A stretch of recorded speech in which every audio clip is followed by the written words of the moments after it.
Coming up on Nittany Game Week. To me, that is a crazy stat of two backs that have shared carries. Nick Singleton and Katron Allen return for their senior seasons. What they need to do to finish first and second on the school's all-time rushing list. We all have great amount of chemistry, which allows us to just play relaxed and trust each other. Penn State continues to develop elite talent at tight end, why they're hoping at least two players can make up for the loss of one All-American. And it's a new state-of-the-art complex, complete with hyperbaric chambers, red light massage tables, hydrotherapy pools, and more. How Nittany Lions athletes are gaining a competitive edge with nutrition, rest, and recovery. This is Nittany Game Week.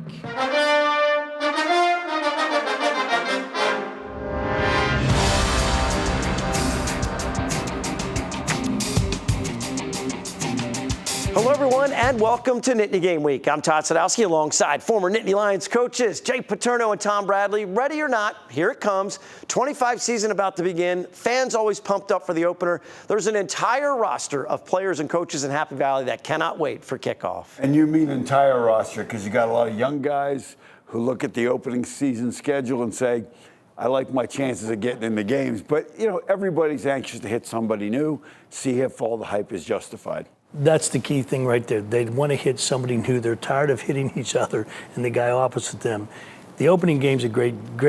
Everybody's excited. And I tell you what, the young guys, their first time coming out there in front of the crowd will be fantastic. It's always fun, that renewal of the season. And so why the Nittany Lions running back combo of Nick Singleton and Katron Allen is so unique, the tight end position group is once again regarded as one of the best in the country. And the reason the schedule features three inferior opponents to start the year in our opening drive.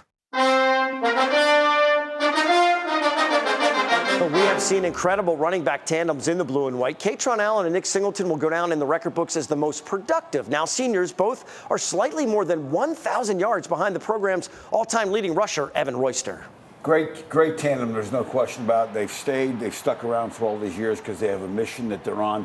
You look back over the years, even to a team like 1981, Booker Moore, first-round pick, and Kurt Warner, first-round pick in the same backfield. A lot of excitement about these guys, and there should be. Yeah, one of the great things about it, if you play defense at Penn State, you're saying, hey, hold that ball.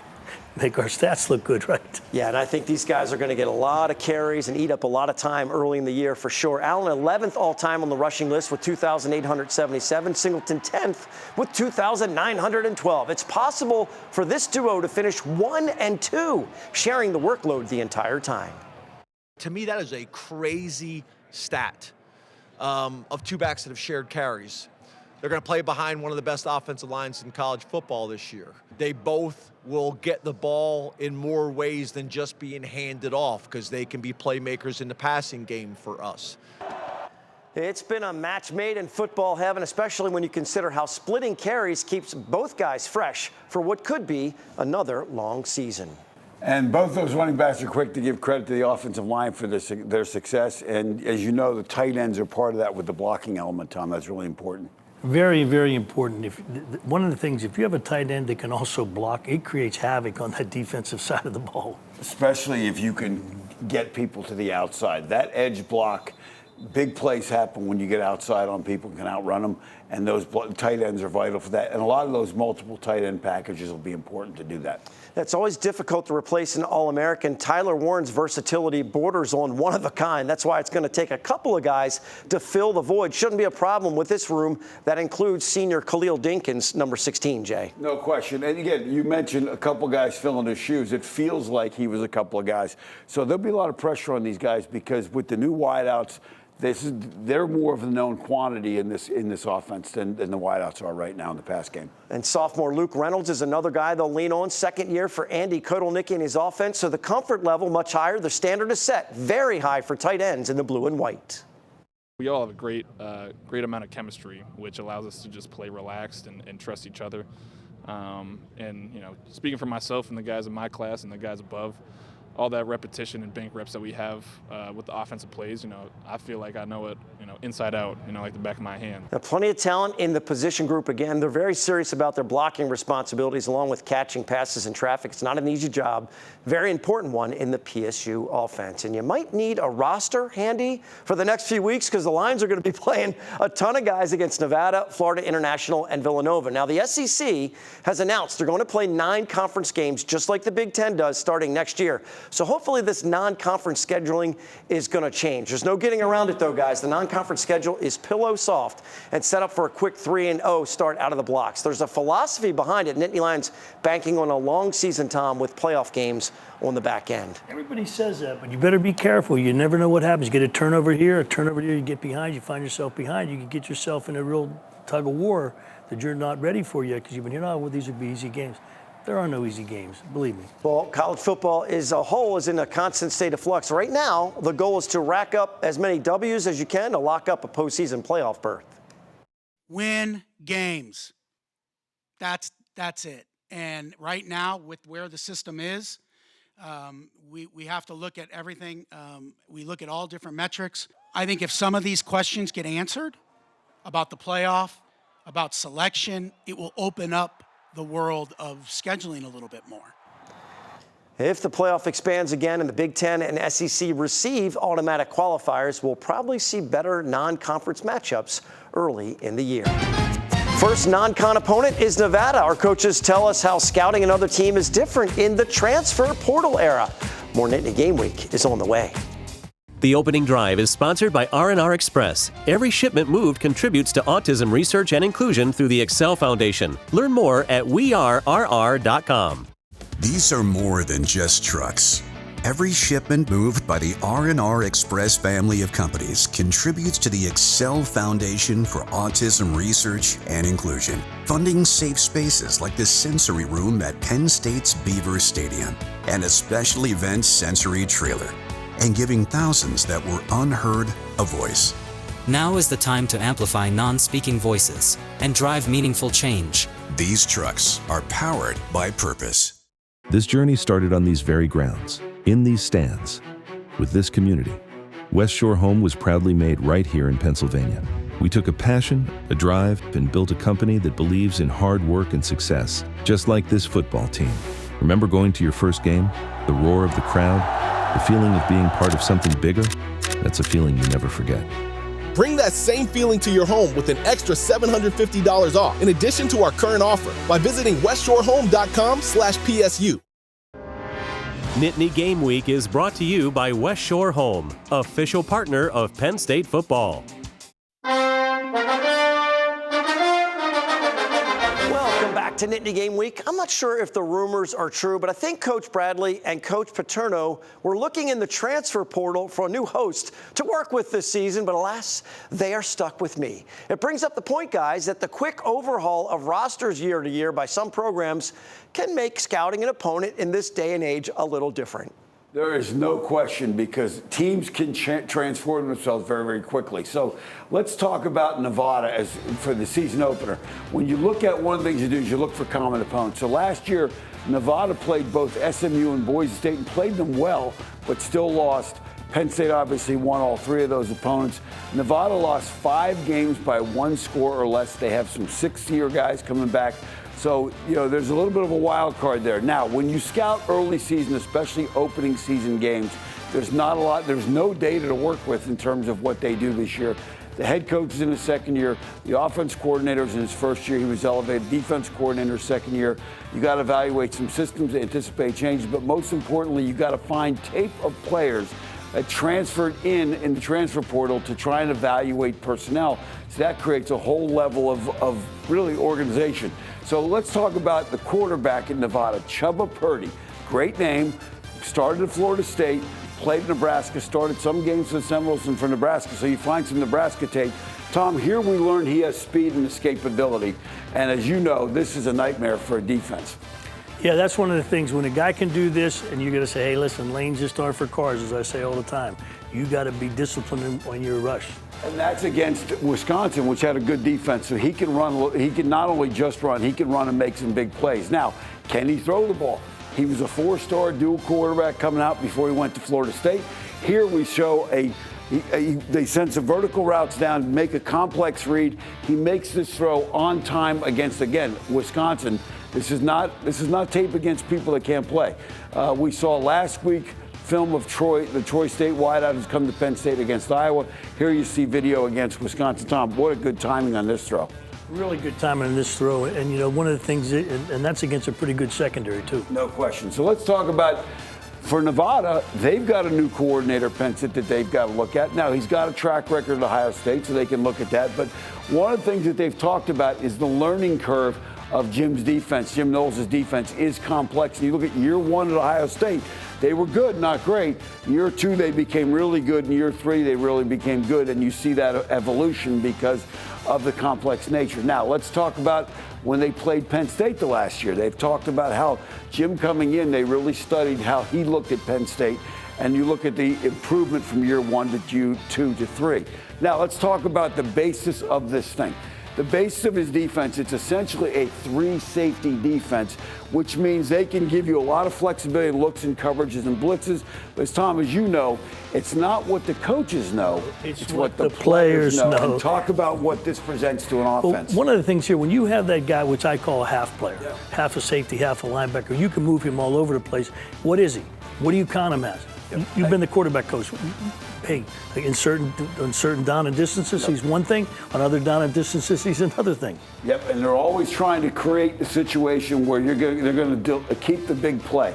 Now, let's talk about in terms of what that means for the guys on the outside. Tom, as a guy who coached corners, these guys are on an island a bunch. This was a problem for them against Oregon last year when he was Ohio State. But these 3 guys are in the box, and they're trying to do a lot of things. That leaves the guys outside one-on-one, Tom. And that's what they're going to try to do to stop the running game against Penn State. They're going to see this look a lot. Penn State's going to have to be able to beat them one-on-one on the outside, take some shots. No question about it. Now, when we look at some of the things that they do in terms of third downs, they like to blitz, like to create problems. And Jim Knowles in Penn State, you're going to see here they show this guy's blitzing and this guy's off. All of a sudden, this guy drops, this guy's blitzing, and now you have a free guy because your quarterback has made an adjustment with the protection to go the other way. And those are the types of things they're going to try and do on third downs to disrupt people. Thank you, coaches. After such a thorough and detailed scouting report, you guys could use a little rest and recovery. Same goes for Penn State's athletes, and now they have a state-of-the-art facility to help maximize their performance levels. The Greenberg Indoor Sports Complex now open and available to Nittany Lions athletes from all 31 varsity sports. I use this phrase every time I have a meal at Tom's Place. It's performance dining. Check out the dining center with a full-service commercial kitchen, provides fuel for the athletes to perform at their peak. Now, you can eat as a team, quietly study as you grab a meal. There's also a sports lounge to hang out. The lower level of the complex is for the sports medicine and recovery suites.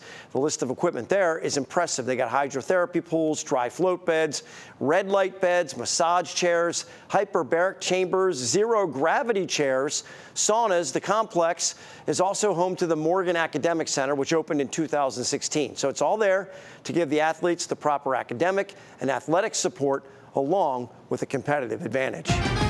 Up next, our Impact interview with sportscasting legend Jim Gray. We find out why the people and the personalities that he's interviewed are always more interesting than the events. Nittany Game Week returns after this. I'm liking what I'm seeing out here, guys. Speed and precision. This is the type of hustle I'm looking for. That championship level effort. This is where all of our training pays off. You know, most homeowners just check in on us now and then.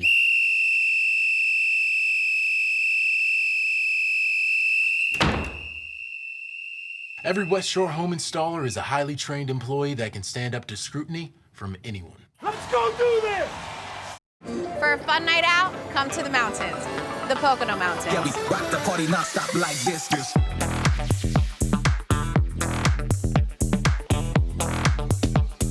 we rock the party non-stop like this.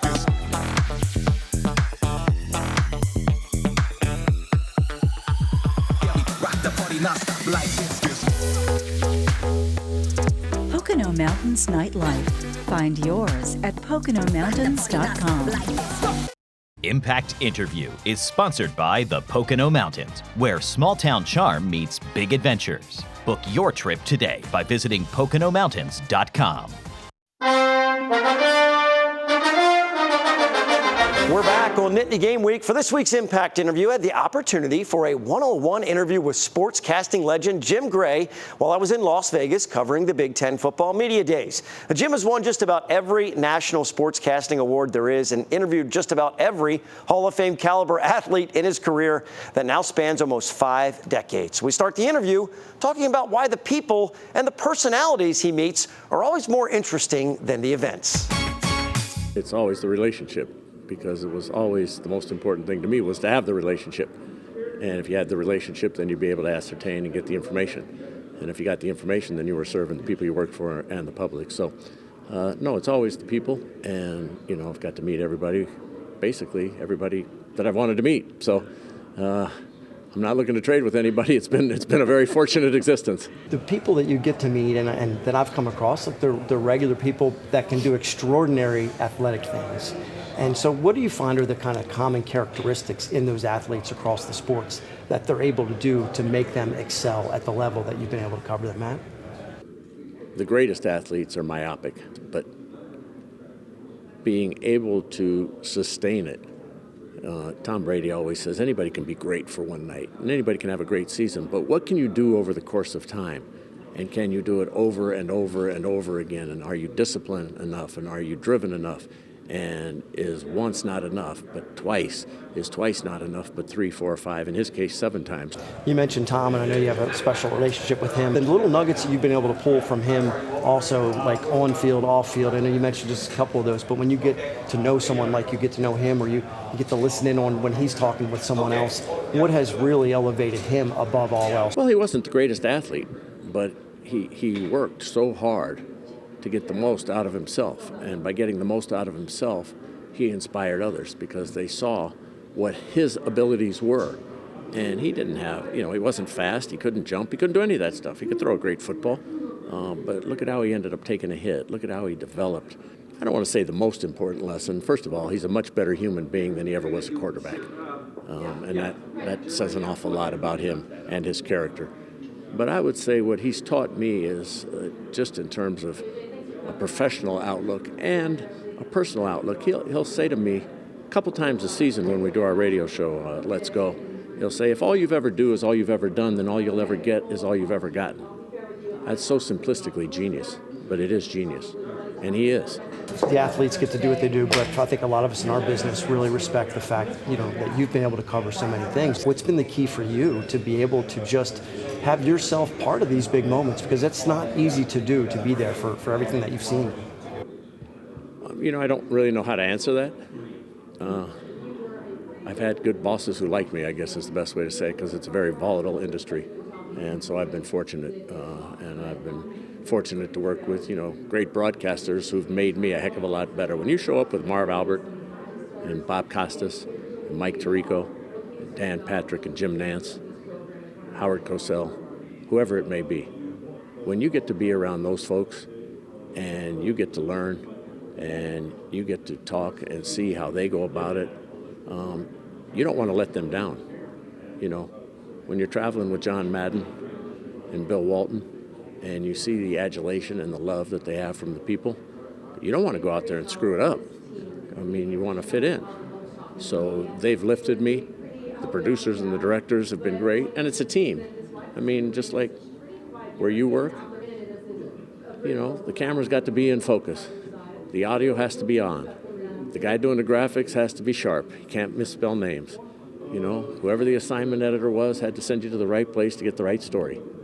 So everybody is only as good as the next guy and gal as part of that chain. So, I've just tried to fit in and be a part of the team and learn from the people on the team who were much, much better than I was and try and incorporate some of that. Well, the process leads me to this opportunity to talk to you, but it leads you to the Hall of Excellence here in Las Vegas.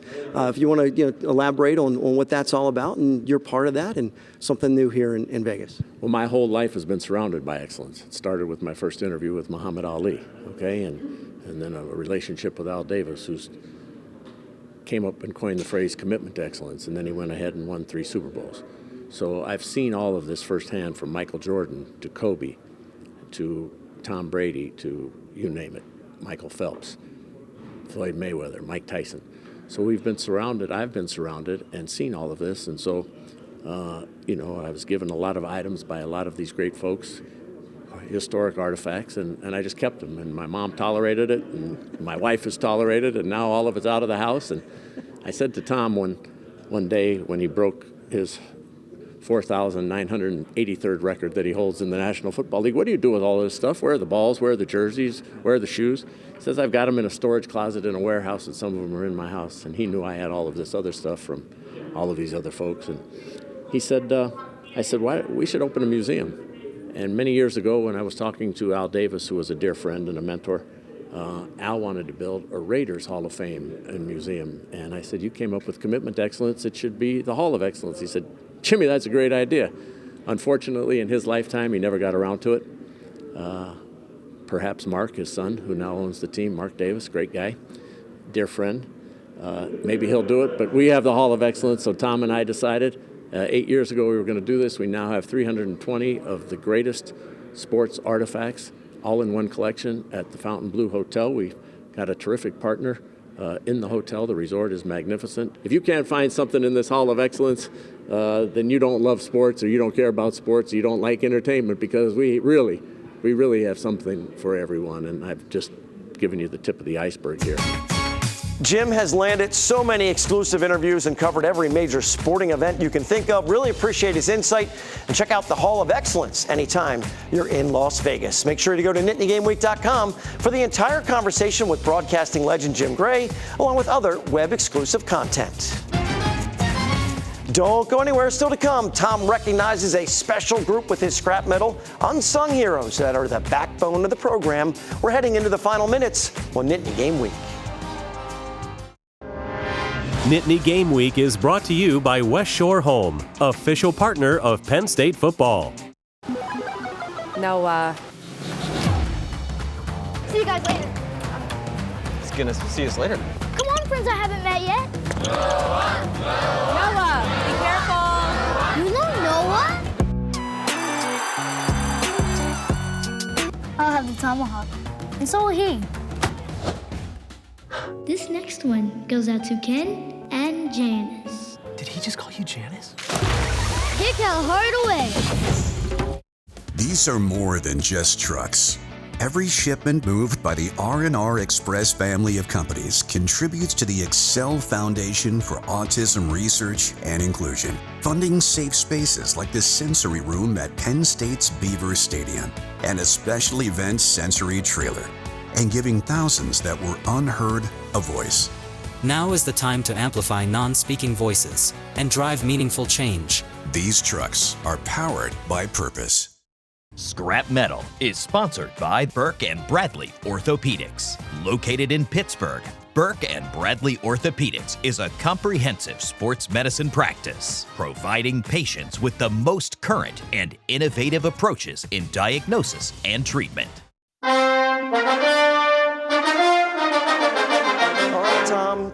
Time to recognize a special group of unsung heroes that are going to continue to put in a lot of hours over the course of what could be a long season for the Nittany Lions. You know a lot about this group.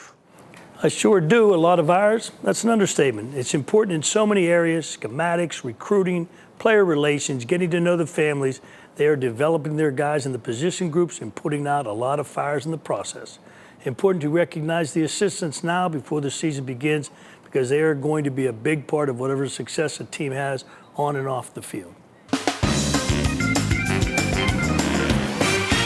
It's trivia time again, and last week I have an apology.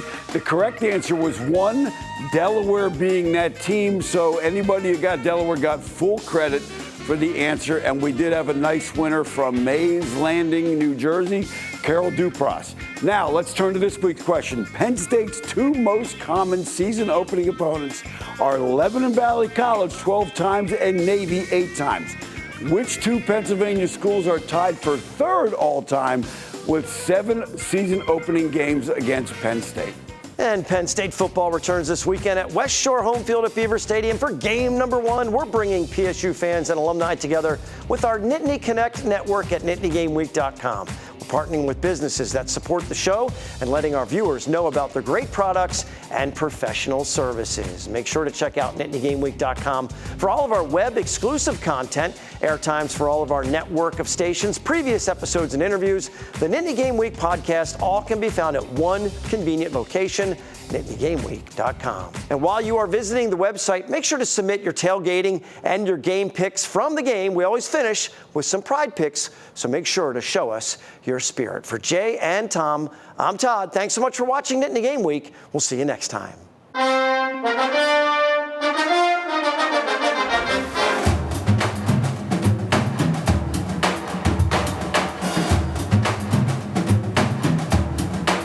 This journey started on these very grounds, in these stands, with this community.